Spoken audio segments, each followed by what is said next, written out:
लोग का मांग है कि 20 साल से ओवर हम काम कर रही है। हम लोग का ACP NEC आज तक किसानों को सेवा से विमुक्त कर दिया गया है, उनको पुनः सेवा में योगदान कराया जाए।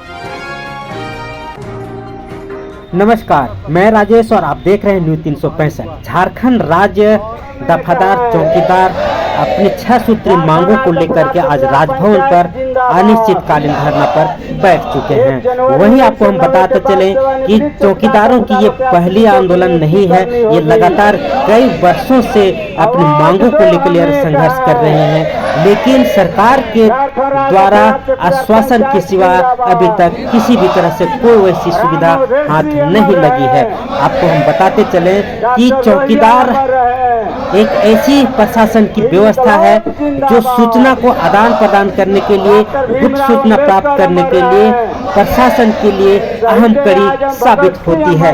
लेकिन जहीं इनकी सुरक्षा और इनकी सुविधाओं की बात होती है तो सरकार इनकी पल्ला झाड़ लेती है। अपनी मांगों को लेकर के आज राजभवन पर बैठे हुए हैं और इनका कहना है कि जब तक हमारी मांगे पूरी नहीं होगी तब तक हम आज धरना से नहीं हटेंगे। वहीं आपको हम बताते चलें कि इनका कहना है कि जो हम काम करते हैं वो अनुभव से काफ़ी वर्षों से हम करते चले आ रहे हैं और ये हमारी सरकारी मान्यता है, हमें संविधान में जगह मिला हुआ है।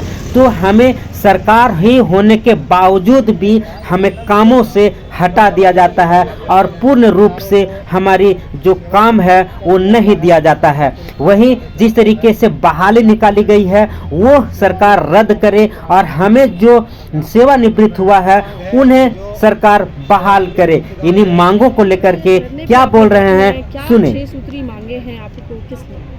आज हम लोग झारखंड राज्य दफादार चौकीदार पंचायत का बैनर तले अनिश्चितकालीन धरना प्रदर्शन पर रांची में आए हैं। हमारी प्रमुख मांग है कि जिन चौकीदारों को सेवा से विमुक्त कर दिया गया है उनको पुनः सेवा में योगदान कराया जाए और 1 जनवरी 1990 के पूर्व और बाद में सेवानिवृत्त चौकीदार दफादारों के आश्रितों की नियुक्ति पूर्व नियुक्ति प्रक्रिया के अनुसार करने हेतु सभी उपायुक्तों को आदेश दिया जाए।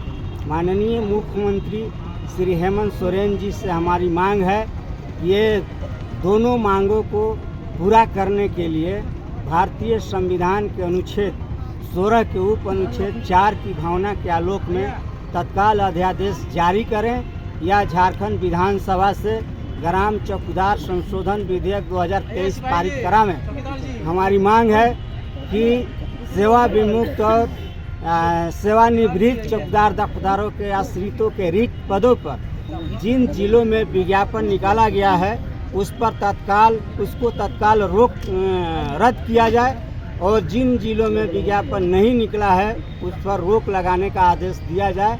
ये हमारी प्रमुख मांग है। माननीय मुख्यमंत्री जी को आपके चैनल के माध्यम से हम बताना चाहते हैं कि चौकीदारी व्यवस्था इस देश की सबसे पुरानी प्रशासनिक व्यवस्था है और ये बुनियादी व्यवस्था है। अंग्रेज़ों ने इनको कोडिफाइड किया, अधिनियम बनाया, नियुक्ति प्रक्रिया और कर्तव्य और दायित्व निर्धारित किया और 1 जनवरी 1990 से हम लोग सरकारी हैं। हमारे पूर्वज जोखिम भरा काम किए थे और 2-4 रुपया में किए थे और उनको जब हम सरकारी हो गए तो हमको सरकार संघर्ष के बदौलत एक बार मौका दी है आश्रितों को बहाल करने के लिए। ये सरकार का स्पष्ट ऑर्डर था कि जो चौकीदार दफादार 1 जनवरी 1990 के बाद सेवानिवृत्त होंगे उनके एक नामित आश्रित एक बार अपवाद स्वरूप बॉन्ड लेकर के सभी नियमों और प्रक्रियाओं को शिथिल करते हुए नियुक्त किए जाएंगे। तो इस आदेश के तहत 60 से 70% बहाल हो चुके हैं और जो 25 से 30% बचे हुए उनकी बहाली नहीं होगी तो उनके साथ अन्याय होगा। तो हमारा संघर्ष न्याय के लिए है। माननीय मुख्यमंत्री जी से हमारी बातचीत कई बार हुई, उन्होंने कभी इनकार नहीं किया कि हम ये काम नहीं करेंगे। वो कहे कि हम ये काम जरूर करेंगे। तब तक इनको न्याय नहीं मिल जाता है तब तक हमारा संघर्ष चलता रहेगा। उसको थाना प्रभारी पूरा नहीं होने दे रहे हैं। सरकार का आदेश है कि अपने बीट में रहेंगे, अपने गांव में, अपने कार्य क्षेत्र में काम करेंगे, लेकिन इनको जो काम करने से रोक लगाई है सरकार वही काम पुलिस पदाधिकारी कर रहे हैं जिसके चलते जनहित और राजहित प्रभावित हो रहा। तो ये बहुत इनकी जो सूचना होती है बहुत महत्वपूर्ण होती है। इस मामले में सही रिपोर्ट चौकीदार के अलावा कोई नहीं दे सकता। तो ये हमारा मामला है, तो इस पर सरकार को गौर करना चाहिए और हमारी मांगों को पूरा करना चाहिए। सरकार रोक लगाई है कि बैंक ड्यूटी, रोड ड्यूटी, कैदी स्क्वाड, डाक ड्यूटी चौकीदारों से नहीं कराना है और बीट में इनसे काम कराना है। लेकिन आप पता कर सकते हैं कि चौकीदारों से ये सब काम कराया जाता है। और सबसे बड़ी बात ये है कि नीचे से थाना प्रभारी लोग रिपोर्ट करते हैं सरकार के यहाँ कि चौकीदार कोई काम नहीं करते, हम लोग ढो रहे हैं। इस तरह का नाइंसाफ़ी ये लोग करते हैं। इनको फुर्सत नहीं है, जो काम नहीं करना है वही काम ये लोग कराते हैं। और थाना में नहीं रहना है, इनको हर रात में अपने बीच में रहना है। लेकिन आप पता कर सकते हैं कि कोई ऐसा थाना है जहाँ लोग बोरिया बिस्तर लेकर के रात दिन वहाँ पड़े रहते हैं और बीच में नहीं रहते, नहीं रहने दिया जाता है। आश्वासन देते हुए सरकार का 5 साल पूर्ण होने वाली है। क्या लगता है इस शासनकाल में आपकी जो मांगे हैं वो पूर्ण हो पाएगी या फिर नेक्स्ट जो आएंगे सरकार उस पर निर्भर रहना पड़ेगा आपको? नहीं, हमको उम्मीद है कि इस सरकार से न्याय मिलेगा। लेकिन जब तक हमको न्याय नहीं मिल जाता है तब तक हम सड़क पर लड़ते रहेंगे। आज भी आप वर्दी में हैं, आज इस धरना प्रदर्शन में भी आपने वर्दी धारण की है। क्या लगता है जो काम आप करते हैं उसको सरकार सराह नहीं रही है या बिल्कुल भी ध्यान नहीं दे रही है? क्या कुछ कहना चाहेंगे? कि हम लोग को तो बहुत ऐसा उम्मीद है कि संघर्ष हम लोग बहुत दिन से किए और हम लोग को नेताजी 1-2 बार मिलवो किए हैं।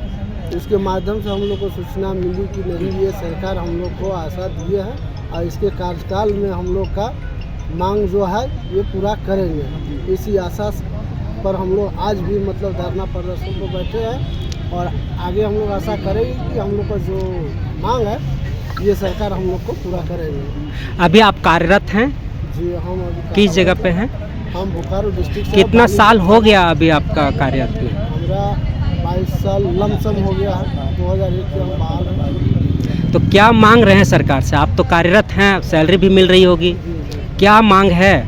हम लोग का मांग है कि 20 साल से ओवर हम काम कर रही है। हम लोग का ACP MSc आज तक की सरकार दी नहीं और ऐसे बहुत ज़िला में लग गया है। हमारे बोकारो ज़िला में आज तक के नहीं लगे।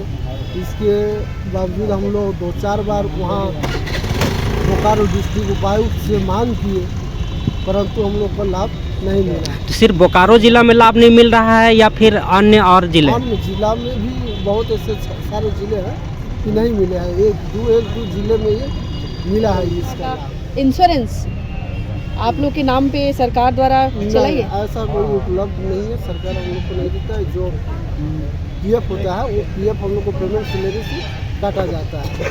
ऐसा सरकारी मतलब नहीं है। सरकारी सुविधा की बात करें तो क्या कुछ मिलता है पेंशन के अलावा? पेंशन तो रिटायर होने के बाद आदमी को पेंशन। ठीक है, तो इसके अलावा सरकारी सुविधा क्या है आपके पास? सैलरी है और मतलब अलाउंस है और दी भत्ता हम लोग को 2008 को मिला है। उसके बाद आज तक नहीं मिला बोकारो डिस्ट्रिक्ट। किन मुद्दों को लेकर के क्या मांग है आपकी जो आप राजभवन पास धरना देने आए हैं? हम तो ये इसलिए आए हैं क्योंकि मेरे ससुर जो बताए थे कि हम रिटायर हो जाएंगे उसके बाद में घर का किसी एक सदस्य का लगेगा करके। तो अभी तक 2018 में मेरा ससुर रिटायर किए और अभी तक कुछ नहीं हुआ। और अभी हम लोगों को कुछ दिन के लिए थाना भी बुलाया गया था कि उसमें आप लोग आते रहिएगा तो हो जाएगा करके। 6 महीना साल भर किया गया लेकिन उधर से कुछ नहीं हुआ। तो ये बात कौन बोला था कि हम रिटायर कर जाएंगे तो आपकी नौकरी हो जाएगी? मेरा ससुर बता रहे थे। ससुर ऐसा के उनको बोला गया था? हाँ, मेरा ससुर को बोला गया था कि आप रिटायर करिएगा तो आपका बेटा या बहू मतलब जो करना चाहेंगे उसका हो जाएगा करके ऐसा बोला गया। 2018 के बाद तो बहुत साल गुजर गया, अभी तक वैसा बोला गया था थाना से कि आप लोग आते रहिएगा तो हो जाएगा इधर। आप कितना पढ़े हैं? हम ज़्यादा पढ़े लिखे नहीं हैं, इंटर तक हैं। तो आप इस काम में आने के इच्छुक हैं? हाँ हैं हम। आप है, बस मौका नहीं दिया जा रहा है, सुनवाई बस नहीं हो रही। मौका मिलेगा तो हम करेंगे। दादाजी कब रिटायर किए, मैंने आपके जो थे ससुर जी। ससुर जी? हाँ 2018 में। 2018 में। अभी तक फिर कोई वैसा प्रोसेस ऐसा या कुछ प्रोसेस नहीं हुआ है, लेकिन हम लोग है प्रोसेस में। क्या प्रोसेस में है आप लोग? हम लोग अगर जैसे कि जो भी प्रक्रिया से अगर यहाँ बहाली होता है तो हम लोग करेंगे। परिचय दीजिए। मेरा नाम है अनीता कुमारी, मेरा गांव है लुपुंगा, मेरा पंचायत है चिनारोपरियो और प्रखंड है इक्की। लगातार आप धरना पे हैं और अपनी मांगों को लेकर कर सरकार तक आवाज़ पहुंचाने की कोशिश कर रहे हैं, लेकिन सरकार सिर्फ आश्वासन देती है, आपकी मांगों को नज़रअंदाज कर रही है। क्या कहना है? देखिए, हम लोगों को चौकीदार दफादारों को वर्ष 1990 से सरकारीकरण घोषित किया गया है और सरकार ही आदेश दिया था कि कोई भी चौकीदार दफादार सेवानिवृत्त होंगे तो उनके आश्रित को एक बार बॉन्ड लेकर नियुक्ति की जाएगी। सरकार 70% बहाली किया भी, लेकिन लगभग 30% पर बहाली करने पर तत्काल प्रभाव से स्थगित करने का आदेश मैंने रोक लगा दिया है। उसी मांग को लेकर के हम लोग को सिर्फ मांग है कि जो पूर्व प्रक्रिया के भांति सरकार नियुक्ति कर रही थी, उसी प्रकार जो शेष बचे हुए हैं पूरे झारखंड में जो रिटायर हो गए हैं उनके आश्रित को एक बार बहाली किया जाए। इसी मुद्दा पर हम लोग सरकार को हमेशा धरना प्रदर्शन के माध्यम से अवगत कराते रहे हैं और आश्वासन भी मिलते रहा है, लेकिन आश्वासन के बावजूद धैर्य जब टूट रहा है तो हम लोग अब देख रहे हैं कि सरकार की स्थिति भी समय जो है नाजुक आ गई नज़दीक आ गया है। तो हम लोग पुनः ये धरना के माध्यम अनिश्चितकालीन धरना के पर बैठ करके उनसे मांग कर रहे हैं कि हम लोग को ये जो मांग है, जो जटिल मांग है, उसको हम लोग को पूरा कर दिया जाए। शहरी क्षेत्रों में जितने सरकारी आवास हैं या ऑफिस है, कार्यालय जितने भी हैं, वहाँ आपकी ड्यूटी सरकार के निर्देशानुसार समाप्त कर दी गई है। क्या कारण मानते हैं, क्यों वहाँ सरकारी आवास में आपकी नियुक्ति नहीं की जा रही है? नहीं, देखिए, सरकारी जो हम लोग को जो ये सरकारी संस्था है ना, तो हम लोग को जो ड्यूटी है, मूलभूत हम लोग को जो कार्य है चौकीदारों का, वो उसका बीट होता है। तो अपने बीट में ही चौकीदार दफादारों को रहना है और बीट में नहीं रह करके पदाधिकारी, कलेक्टर, एसपी का निर्देश हो जाता है कि नहीं, चौकीदार दफादार हमारा थाना में ही काम करेगा, बैंक ड्यूटी करेगा, कैदी स्काउट करेगा, तो वही करता है और अपना क्षेत्र का समय पर सूचना जो होना चाहिए वो समय पर सूचना नहीं दे पाता है, जिसके चलते कहीं बड़ी घटना भी घट जाती है। हम लोग ये मांग करते हैं कि सरकार का जो आदेश है, हम लोग बराबर अपने अपने ज़िला में या प्रत्येक ज़िला में डीसी साहब, एसपी साहब से ये मांग करते हैं कि जो सरकार का आदेश है उस आदेश को अनुपालन कराया जाए और हम लोग को जो चौकीदार दफादारों का जो मूलभूत कार्य है उसको कराया जाए, लेकिन कोई सुन नहीं रहे। ये आदेश का भी, सरकार का आदेश का भी उल्लंघन किया जा रहा है। लंबे समय से संघर्षरत हैं आप, सरकार भी आश्वासन दे रही है, लेकिन कोई सरकार आपकी मांगों को पूरी करने में जरा सा भी संज्ञान नहीं ले रही है। क्या कारण मान रहे हैं? देखिए, हम लोग पूर्व सरकार में भी मुलाकात किए थे, वो भी आश्वासन सरकार दी थी, संजोग बस नहीं किए, लेकिन इस सरकार में भी हम लोग कई बार उनसे मुलाकात किए हैं और हम लोग को आश्वासन मिला है कि आप लोग को मांग को पूरा करेंगे और उसी आशा में हम लोग बराबर उनको ध्यानाकर्षण कर रहे हैं। उसके बाद फिर हम लोग आपसे मांग नहीं करेंगे। परिचय बता दीजिएगा। मेरा नाम उमेश पासवान हुआ, चतरा जिला अध्यक्ष।